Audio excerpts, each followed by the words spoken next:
തൊട്ടുമുമ്പ് സൂചിപ്പിച്ച വാർത്തയിലേക്കാണ്. മലപ്പുറം എടക്കരയിൽ 18 കിലോ കഞ്ചാവുമായി 4 ഇതര സംസ്ഥാന തൊഴിലാളികൾ അറസ്റ്റിലായിട്ടുണ്ട്. സമീർ വിവരങ്ങൾ. സുഹൈല് വെസ്റ്റ് ബംഗാൾ സ്വദേശികളായ 4 പേരാണ് കഞ്ചാവുമായി പിടിയിലായിരിക്കുന്നത്.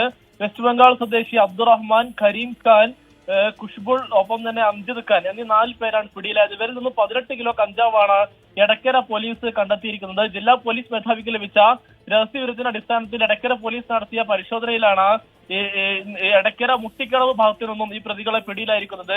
അവധിയെടുത്ത് ഇവർ നാട്ടിലേക്ക് പോയതിനു ശേഷം തിരിച്ചു വരുമ്പോൾ കുറഞ്ഞ പണം ചെലവാക്കി അവിടെ നിന്നും കഞ്ചാവ് വാങ്ങി ഇവിടെ കേരളത്തിലെത്തിച്ച് വിതരണം ചെയ്യുന്നതാണ് പ്രതികളുടെ രീതി എന്നുള്ളതാണ് പോലീസ് വ്യക്തമാക്കുന്നത്. ട്രെയിൻ മാർഗം എത്തിച്ച 18 കിലോ കഞ്ചാവാണ് നിലവിൽ എടക്കര പോലീസ് പിടികൂടിയിരിക്കുന്നത്.